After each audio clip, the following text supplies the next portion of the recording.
Hybrid ಮಾಡಲ್ ಅಂತ ಹೆಂಗ್ ಗೊತ್ತಾಗುತ್ತೆ ಅಂದ್ರೆ ನೋಡಿ ಇಲ್ಲಿ ಸೈಲೆನ್ಸರ್ ಇದೆ, ಇಲ್ಲಿ ಗ್ರೀನ್ ಟೈಗರ್ ಅವರ ಎಲೆಕ್ಟ್ರಿಕ್ ಕಿಟ್ ಇದೆ. What is it? ಈಗ ನೋಡಿ ಎಲೆಕ್ಟ್ರಿಕಲ್ ಮೂವಿಂಗ್ ಇದೆ, ಅದೇ ಏನಿಲ್ಲ, ಜಸ್ಟ್ ಒಂದು ಸ್ವಿಚ್ ಮಾಡಿದ್ರೆ ಪೆಟ್ರೋಲ್ ಅಲ್ಲಿ ಓಡಿಸಬಹುದು. ಹೆಂಗಿದೆ, ಯಾವ್ದು ಬೆಸ್ಟ್? ಇವಾಗ ಪೆಟ್ರೋಲ್ ಗಾಡಿ ಬೆಸ್ಟಾ ಈ ತರ ಹೈಬ್ರಿಡ್ ಗಾಡಿ ಬೆಸ್ಟಾ? ನೋಡಿ ಇವಾಗ ಪೆಟ್ರೋಲ್ ಅಲ್ಲಿ ಓಡ್ತಾ ಇದೆ ಗಾಡಿ.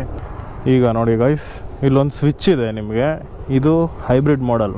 ಕೆಳಕ್ ಮಾಡಿದ್ರೆ ಎಲೆಕ್ಟ್ರಿಕ್ ಕನ್ವರ್ಟ್ ಆಯ್ತು, ನೋಡ್ಬೋದು ಇಲ್ಲಿ ಲೈಟ್ಸ್ ಆನ್ ಆಗಿದೆ, ಇಗ್ನಿಷನ್ ಆನ್ ಅಲ್ಲಿದೆ. ಆಕ್ಸಿಲರೇಟ್ ಮಾಡಿದ್ರೆ ನೋಡ್ಬೋದು ಗಾಡಿ ಸೈಲೆಂಟ್ ಆಗಿ ಹೋಗ್ತಾ ಇದೆ.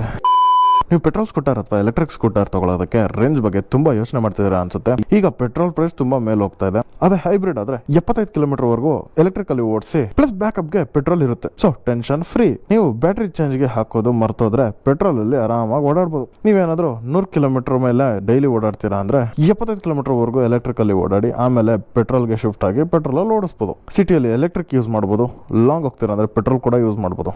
ನಿಮ್ ಸ್ಕೂಟರ್ನ ಪೆಟ್ರೋಲ್ ಇಂದ ಎಲೆಕ್ಟ್ರಿಕ್ ಅಥವಾ ಹೈಬ್ರಿಡ್ ಆಗಿ ಕನ್ವರ್ಟ್ ಮಾಡ್ಕೋಬೇಕು ಅಂತ ಇದ್ರೆ ನೀವು ಕಾಲ್ ಮಾಡಬೇಕಾಗಿರೋದು ಗ್ರೀನ್ ಟೈಗರ್ಗೆ. ಈ ಸ್ಕ್ರೀನ್ ಅಲ್ಲಿ ಕಾಣ್ತಿರೋ ನಂಬರ್ಗೆ ಕಾಲ್ ಮಾಡಿ ವಿಚಾರಿಸ್ಕೊಂಡು ಕನ್ವರ್ಟ್ ಮಾಡಿಸ್ಕೊಳ್ಳಿ ಅಂತ ಹೇಳ್ತಾ ವಿಡಿಯೋನೆಲ್ಲ ಮುಗಿಸ್ತಾ ಇದೀನಿ.